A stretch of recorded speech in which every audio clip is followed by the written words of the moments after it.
Hi hello नमस्कार आणि पुन्हा एकदा तुमचं ऑर्गॅनिक बाल्कनी गार्डन मध्ये खूप खूप मनापासून स्वागत आहे। एप्रिल महिन्याच्या एंडिंगला आपण आलेलो आहोत आणि एप्रिल मे हे मोगरा फुलण्याचे दिवस आहेत किंवा मोगऱ्याच्या फुलांचे सीझन आहेत। जर आपण मोगरा लावला असेल तर उन्हाळ्यामध्ये मोगरा हा फुलायलाच पाहिजे, अदरवाईज मोगरा लावून काही एक उपयोग नाही किंवा तो फेल गेला असं म्हणावं लागेल आपल्याला। आणि आज आपण जे जुलैमध्ये कटिंग लावलेलं होतं मोगऱ्याचं, तर त्या कटिंगला आता फ्लावरिंग सुद्धा व्हायला लागलेलं आहे। तर या आधी सुद्धा मी मोगऱ्यावरती एक व्हिडिओ केलेला होता, त्याच्यामध्ये तुम्हाला फेब्रुवारीमध्ये मी तो व्हिडिओ केलेला होता आणि त्याच्यामध्ये तुम्हाला मोगऱ्याच्या झाडाला फुलं येण्यासाठी कोणतं खत दिलं पाहिजे हे मी त्याच्यामधून सांगितलेलं होतं। आणि ते खत दिल्यानंतर फेब्रुवारी मार्च महिना गेला आणि आता एप्रिल सुरू आहे आणि माझ्या झाडाला फ्लावरिंग सुरू झालेलं आहे आणि म्हणूनच मला खूप आनंद झालेला आहे की अबोली मी जुलैमध्ये लावली, तर अबोली 2 वेळा तिला बहर आला। त्यानंतर मोगरा सुद्धा त्याच वेळेला लावलेला, तर त्याला सुद्धा खूप छान असं फ्लावरिंग आता सुरू झालेलं आहे। शेवंती आपण लावलेली होती कटिंगने, तर शेवंतीला सुद्धा फुलं आली किंवा चांगली फुलली। म्हणजे जे आपण लावतो तर त्याला जर का असं आपल्याला सक्सेस मिळालं, फ्लावरिंग आलं, तर आपल्याला सुद्धा खूप आनंद होतो। आणि आज मी तुम्हाला तेच माझ्या मोगऱ्याचंच रिझल्ट किंवा मोगऱ्याला आलेलं फ्लावरिंगच तुम्हाला दाखवते। आणि याचबरोबर तुम्ही या अगोदरचा लिंबूचा व्हिडिओ बघितला असेल, तर लिंबूला सुद्धा आपल्या यावर्षी फुलं फ्लावरिंग झालेलं आहे किंवा त्याला लिंबू सुद्धा आलेले आहेत। खूप छान वाटतं असं आपण लावलेल्या झाडांना फुलं आलेली बघून। आणि तुमच्याकडे जर मोगरा असेल तर त्याला सुद्धा असं फ्लावरिंग झालं पाहिजे लवकर, तर त्याला काय केलं पाहिजे, तर तुम्ही या अगोदरचा जो व्हिडिओ आहे मी खताचा व्हिडिओ, तर तो तुम्ही अवश्य बघा। मोगऱ्याच्या झाडाला फ्लावरिंग झाल्यानंतर म्हणजे आता कळ्या यायला लागलेल्या आहेत, तर त्यावेळेला तुम्ही मग त्याची काळजी कशी घेतली पाहिजे। अजूनही वेळ गेलेली नाहीये, तुमच्या मोगऱ्याला अजूनही फुलं येत नसतील किंवा आली नसतील तर तुम्ही अजूनही या टिप्स वापरू शकता। या अगोदरचाही व्हिडिओ तुम्ही रेफर करा आणि आता मी जे सांगणार आहे तर ते सुद्धा तुम्ही टिप्स फॉलो करा, तर तुमच्याही मोगऱ्याला फ्लावरिंग होईल। कारण खत घातल्यानंतर एक महिन्यामध्येच माझ्या कटिंगला फ्लावरिंग झालेलं आहे। कारण हे माझ्याकडे जुनं झाड नाहीये, नवीन लावलेलं आहे, त्यामुळे त्याला थोडासा वेळ लागला। जर तुमच्याकडे अगोदरचा असेल तर त्याला लवकर फ्लावरिंग होईल, म्हणजे खत तुम्ही घातल्यानंतर किंवा त्या टिप्स फॉलो केल्यानंतर। तर चला मी तुम्हाला जास्त वेट न करता तुम्हाला दाखवते मी आपण कोणती खतं घालणार आहोत, हे सुद्धा मी तुम्हाला इथे सांगणार आहे। व्हिडिओ शेवटपर्यंत बघा, म्हणजे व्हिडिओ मधली संपूर्ण माहिती तुम्हाला मिळेल। स्टेप बाय स्टेप आपण कोणती खतं घातली पाहिजेत हे सुद्धा तुम्हाला त्यामधून समजेल। जर ती नवीन असाल तर प्लीज चॅनलला लाईक, शेअर आणि सबस्क्राईब करायला विसरू नका आणि सपोर्ट करा।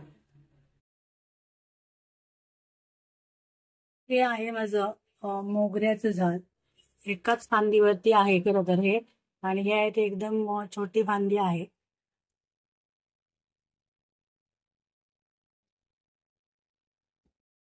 आणि याला हे बघा असे मस्त असे छान असे कळे आलेले आहेत। 1-2 दिवसामध्ये आता या कळ्या फुलायला सुद्धा लागतील, अजून ते छोटे आहेत। पण काय आहे, पुढच्या आठवड्यापर्यंत ते फुलं फुलून सुद्धा जातील आणि म्हणून मी आत्ताच व्हिडिओ करते आणि तुम्हाला कसे मोगऱ्याला कळे आलेले आहेत ते दाखवते बघा। आणि या मोगऱ्याला ना एवढा सुंदर असा वास आहे की एक जरी फूल फुललं ना तरी त्याला खूप असं छान असा सुगंध येतोय। कारण म्हणजे नर्सरीमध्ये जी रोपं येतात तर त्या रोपांना फुलं असतात पण त्याला वास किंवा सुगंध अजिबात नसतो, पण या मोगऱ्याला मात्र खूप असं छान असं सुगंध आहे। कोणतंही फुलझाड असू दे, फळझाड असू दे, तर त्याच्यामधली आधी आपण हे माती अशी मोकळी असली पाहिजे, जेणेकरून त्याच्यामधून पाणी, आपण जे पाणी घालतो तर ते सरळ सगळं असं खाली गेलं पाहिजे। आता माझ्याकडे बघा शेंगाची टरफलं होती, तर उन्हाळ्यामध्ये झाडांना खूप पाणी लागतं आणि म्हणून मी त्या शेंगाच्या टरफलांचं असं मंचिंग केलेलं आहे, साईडला टाकलेली तुम्हाला दिसतात, जेणेकरून पाणी लवकर कुंडीतलं सुकणार नाही आणि झाडाला थोडंसं जरा मॉइश्चर राहील। आणि उन्हाळ्यामध्ये झाडांना सतत असं मॉइश्चर राहिलं पाहिजे, पण मॉइश्चर राहणं म्हणजे खूप पाणी घालायचं नाही, तर असं थोडंसं मॉइश्चर राहील, एकदमच ड्राय माती राहता कामा नये असं तुम्ही त्याला मेंटेन करायचं आहे पाणी. ही नंतर आता थोड्या दिवसांनी कुसून याचं खतामध्ये सुद्धा त्याचं रूपांतर होईल आणि झाडाला खत पण होईल. आणि दुसरं म्हणजे सध्या आता त्याचा मंचिंग म्हणून सुद्धा त्याचा वापर केलेला आहे. तर आधी आपल्या कोणत्याही झाडाची अशी माती तुम्ही मोकळी करून घ्यायची आहे. माती सुद्धा तुम्ही मोकळी करताना महिन्यातून किंवा 2 महिन्यातून अशी माती तुम्ही मोकळी करायची आहे. आणि या झाडाला आता आपण घालणार आहोत, कारण आता त्याला फ्लावरिंग हे सुरू झालेलं आहे. मोगऱ्याला फुलं येण्यासाठी तुम्ही त्याला ना प्रुनिंग केलं पाहिजे. पाण्याचं प्रमाण थोडंसं कमी घालायचं, म्हणजे मॉइशी बघा तुम्हाला दिसत असेल थोडीशी ओलसर आहे, पण पूर्ण असं काही चिखल वगैरे नाहीये.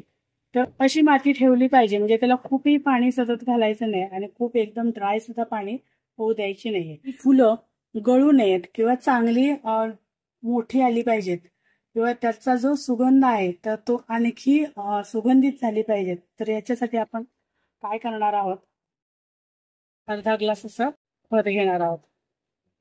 आणि हे एवढं खत मी आता याला देणार आहे जेणेकरून आपल्या झाडाचे फुलं जी आता कळ्या आलेल्या आहेत तर त्या कळ्या चांगल्या फुलतील आणि आणखी भरपूर कळ्या त्याला येतील. कटिंग केलं नसेल तर तुम्ही ते अवश्य करा, मोगरीला फ्लावरिंग चांगलं होईल. ते छान वाढलंय बघा मोगऱ्याचं झाड. अगदी छोटसच आहे, एकच फांदी आहे, पण छान त्याची मस्त ग्रोथ झालेली आहे आणि मेन म्हणजे त्याला फ्लावरिंग सुद्धा झालेलं आहे. तर अशा प्रकारे तुम्ही सुद्धा तुमच्या मोगरीच्या झाडाला पोटॅशियम युक्त खत घाला. आणि त्याच्या आधी अजून जर काही तुमच्या झाडाला फांद्या येत नसतील किंवा अजून काही आल्या नसतील तर त्याला तुम्ही गांडूळ खत, शेणखत, कॅल्शियमसाठी तुम्ही स्टोन डस्ट पावडर किंवा चॉक असतात आपल्याकडे, तर चॉक सुद्धा तुम्ही त्याला बारीक करून घालू शकता. हे घाला आणि त्याच्यानंतर ज्या वेळेला कळ्या येतील त्यावेळेला तुम्ही त्याला पोटॅशियम देऊ शकता. तर मी आता हे मी बॉटलचं तयार केलेलं होतं, तर हे 1 वर्ष जुनं खत आहे माझ्याकडे आणि हे सुद्धा मी फ्लॉवरिंगच्या झाडांना देते. कारण काय की जेवढं खत तुमचं जुनं असेल तर तेवढं ते इफेक्टिव्ह असतं आणि त्याचा झाडांना उपयोग होतो. आणि हे ह्याच्यामध्ये केळीची सालं आहे, त्याच्यामध्ये संत्र्याची सालं सुद्धा आहेत आणि असं मिक्स मी खत बनवलेलं आहे. तर ह्याच्यामुळे झाडांना लिक्विड मायक्रोन्यूट्रियन्स हे सगळ्या लिक्विड फॉर्म मध्ये असल्यामुळे ते लवकर झाडाला मिळतं आणि त्याचा इफेक्ट सुद्धा चांगला होतो. तर असं हे पॉवरफुल बनाना आणि ऑरेंज पील फर्टिलायझर आहे. तर तुम्ही सुद्धा घरच्या घरी बनवू शकता. काय, एक बॉटल घ्यायची आहे जी आपल्याकडे वेस्ट असते अशी, आणि त्याच्यामध्ये बघा अर्ध्यापर्यंतच मी केळीची सालं भरलेली आहेत आणि त्याच्यानंतर वरती पाणी घातलेलं आहे आणि त्याला घट्ट असं झाकण लावायचं आहे. मात्र ज्या वेळेला तुम्ही तयार करायला सुरुवात कराल त्यावेळेला वरचे वर 2-2 दिवसानंतर बॉटलचं झाकण काढायचं आहे, कारण आतमध्ये गॅस तयार होतो आणि नाहीतर तुमची बॉटल फुटण्याची सुद्धा शक्यता आहे. तर ही एक तुम्ही काळजी घेतली पाहिजे. आणि असं घरगुती आणि पॉवरफुल असं खत तुम्ही तुमच्या फ्लॉवरिंगच्या झाडांना किंवा फ्रुटिंगच्या प्लांटला सुद्धा देऊ शकता. तर हे देण्याची पद्धत. आता हे खत खूप जुनं असल्यामुळे तुम्ही फक्त एवढं असं जरी घेतलात ना तरी सुद्धा त्याच्यामध्ये खूप झालं. हे ह्याच्यामध्ये तुम्ही डबल किंवा तिप्पट पाणी मिक्स करा आणि तुमच्या झाडांना हे तुम्ही देऊ शकता. अशा प्रकारे तुम्ही सुद्धा तुमच्या फ्लॉवरिंग प्लांटची केअर करा आणि भरपूर प्रमाणामध्ये त्याला फ्लॉवरिंग घ्या. तर व्हिडिओ आवडला असेल तर लाईक करा. व्हिडिओ बघतात पण लाईक करायला विसरतात, तर प्लीज लाईक सुद्धा करा. तुमच्या लाईकमुळे मला मोटिवेशन मिळतं आणि जेवढे तुमचे लाईक्स येतील तेवढं मला आणखी नवीन नवीन विषयावरती माहिती द्यायला म्हणजे मोटिवेट होते. आणि म्हणून प्लीज चॅनलवरती नवीन असाल तर सबस्क्राईब करा आणि जे माझे अगोदरचे सबस्क्रायबर्स ऑलरेडी आहेत तर त्यांनी लाईक करायला विसरायचं नाही. Thank you so much.